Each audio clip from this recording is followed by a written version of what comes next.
চতিয়াৰ ইটাখোলাত চুৰি গাড়ী উদ্ধাৰ আৰক্ষীৰ বিশ্বনাথৰ বলডঙাৰ পৰা চুৰি হোৱা AS12R7086 নম্বৰৰ এল্টো বাহনখন উদ্ধাৰ কৰিবলৈ সক্ষম হয় ইটাখোলা আৰক্ষীয়ে।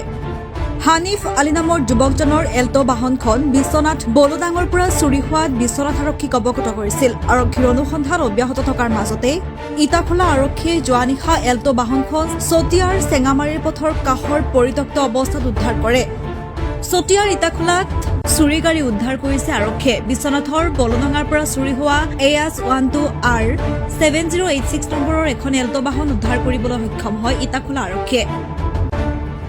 হানিফ আলী নামৰ যুৱকজনৰ এল্টো বাহনখন বিশ্বনাথ বলডাঙৰ পৰা চুৰি হোৱাত বিশ্বনাথ আৰক্ষীক অৱগত কৰিছিল। আৰক্ষীৰ অনুসন্ধান অব্যাহত থকাৰ মাজতে ইটাখোলা আৰক্ষীয়ে যোৱা নিশা এল্টো বাহনখন চতিয়াৰ চেঙামাৰীৰ পথৰ কাষত পৰিত্যক্ত অৱস্থাত উদ্ধাৰ কৰে।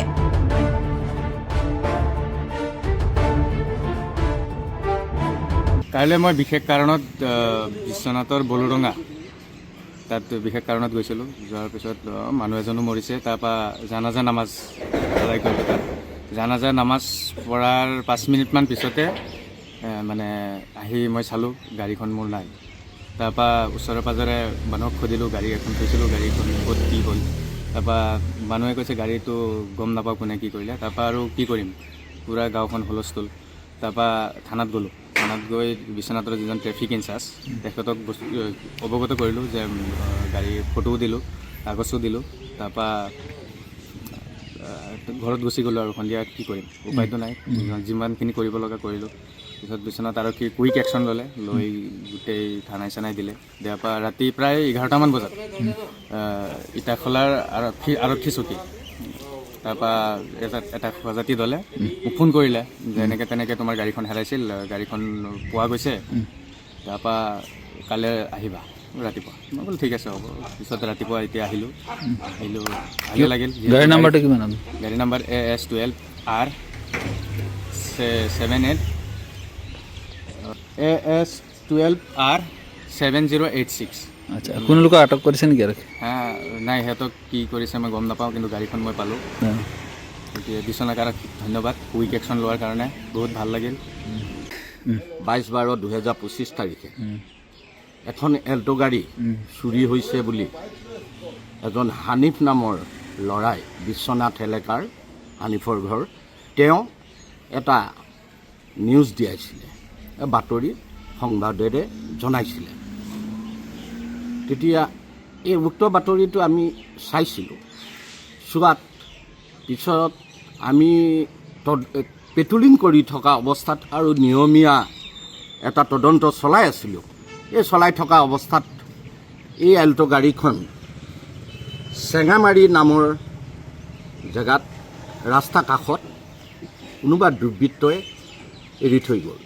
দুৰ্বৃত্ত হয়তো চুৰি হ'ব পাৰে, চুৰিয়ে হ'ব নিশ্চয়। তাত হয়তো তেল নাথাকিব পাৰে, হয়তো গাড়ীটো কিবা বেয়া হ'ব পাৰে। এনেকুৱা অৱস্থাত তেওঁলোকে বোধ কৰোঁ এৰি থৈ গৈছে।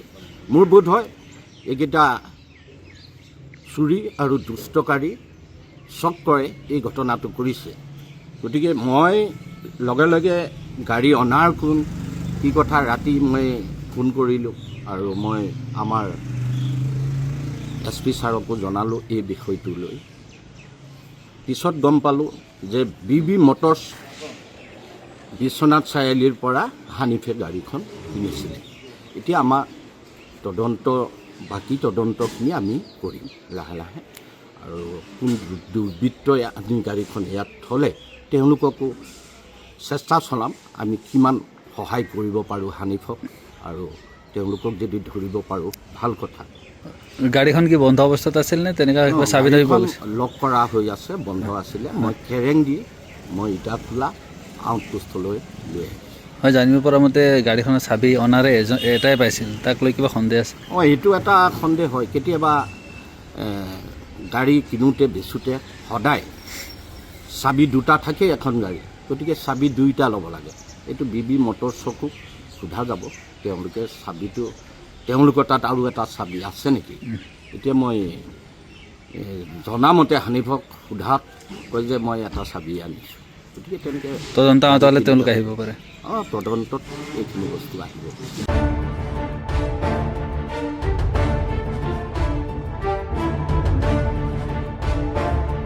জামুগুৰিহাটৰ পৰা আনোৱাৰ আহমেদৰ ৰিপৰ্ট, নৰ্থ ইষ্ট ভিউ।